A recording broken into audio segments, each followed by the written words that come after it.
The dimensions of the quantity namely mu naught C E square upon 2h cut is m0। कह रहा है कि जब इसको सॉल्व किया तो डायमेंशन फॉर्मूला आया m0 L0 and t to the power x।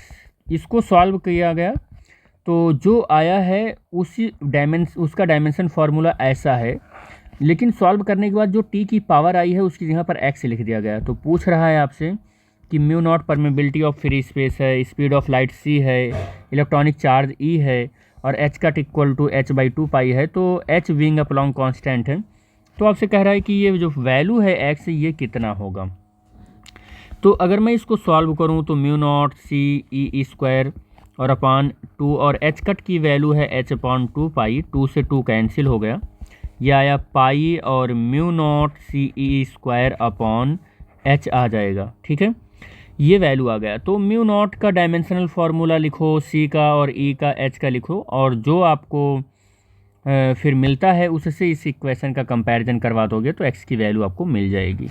तो म्यू नॉट का जो यूनिट होगा, देखो म्यू नॉट की यूनिट अगर हम लिखें तो हम b is equal to mu naught upon 2 pi I/r से ही अगर मैं म्यू नॉट की यूनिट कैलकुलेट करूं तो mu naught is equal to क्या हो जाएगा, b, देखो क्या आ जाएगा 2 पाई r/b अपॉन I। तो यहाँ से यूनिट हमको मिल जाएगा टेस्ला, और ये मीटर हो जाएगा, टेस्ला आर का मीटर और एम्पियर का। तो म्यू नॉट की जो यूनिट मिलेगी वो टेस्ला मीटर अपॉन एम्पियर मिलेगा। अब टेस्ला भी MKS में हमको चाहिए, तो इसके लिए हम क्या करने वाले हैं कि QVB F is equal to, और B is equal to F by क्या हो जाएगा Q इंटू V, और F का मतलब हो जाएगा न्यूटन, और Q का मतलब हो जाएगा कूलाम, और V का मतलब मीटर पर सेकंड, तो ये हो जाएगा। तो B की यूनिट हमको मिल गई क्या, newton second upon coulomb metre. तो अब हम यहाँ पर सॉल्व करेंगे, newton second upon coulomb metre, और 1 मीटर यहाँ पर ही ये, और अपॉन में एम्पियर। तो अब हम क्या करेंगे, मीटर से मीटर कैंसिल हो जाएगा, न्यूटन सेकंड अपॉन कूलाम और एम्पियर ये हो जाएगा। और यहाँ पर मैं MLT-2 लिखूँगा न्यूटन को, और ये सेकंड है तो T ही है, और कूलाम है तो AT, और एम्पियर है तो A यहाँ पर आ जाएगा। T से ये T कैंसिल हो जाएगा, और ML की पावर यहाँ पर देखो 1 ही है, T टू दी पावर देखो यहाँ पर -2 ही होगा, और A टू दी पावर -2 हो जाएगा।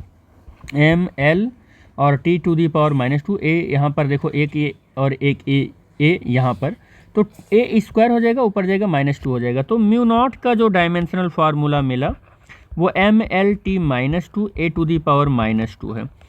भाई मुझे कैलकुलेट करने में इतना टाइम लगा, लेकिन आप इसको याद कर लेना, ठीक है, याद करोगे तो एग्जैक्टली आपका तुरंत सॉल्व हो जाएगा।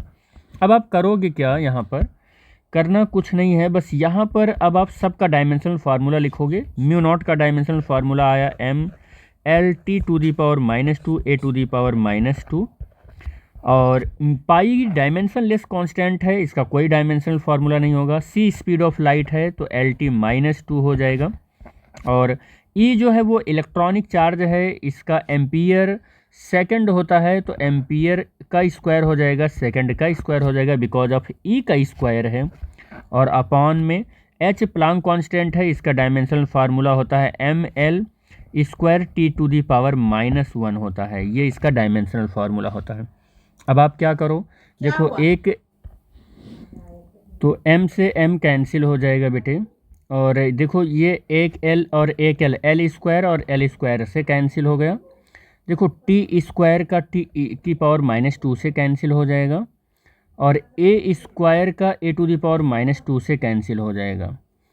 अब मैं यहाँ पर M हो जाएगा 0, और L की पावर कहीं पर है 0, और T टू दी पावर, देखो डायमेंशनल फार्मूला थोड़ा सा देखो LT-1 होगा, स्पीड ऑफ लाइट का LT-1 होगा। तो यहाँ पर मैं एक बार इसको देखो LT-1 होगा, तो ये कैंसिल नहीं होगा, ठीक है, ये T जो है T को नहीं लिखते हैं अभी, T को कैंसिल नहीं करते हैं, T को कैंसिल मत करो। तो टी टू दी पावर -2 है, टी टू दी पावर -1 है, टी टू दी पावर +2 है और टी टू दी पावर +1 है। तो इसको सॉल्व कर लेते हैं। m to the power 0, l to the power 0, T to the power देखो ये टी टू दी पावर -2 और -1 -3 हो गया, +1 और +2 +3 हो गया। तो m0 l0 और टी टू दी पावर 0 हो गया। ठीक है, थोड़ा सा यहाँ पर lt-2 जो लिख दिया था उससे थोड़ा सा हुआ। ठीक है, तो देखो यहाँ पर कह रहा है कि आप इसको कंपैरिजन करवा लो यहाँ पर। तो m टू दी पावर 0 है, l टू दी पावर 0 है, t to the power x है, जबकि t टू दी पावर 0 आ गया है। तो x की वैल्यू पूछ रहा है आपसे, तो x की वैल्यू यहाँ पर क्या आ जाएगी, 0 आ जाएगी x की वैल्यू।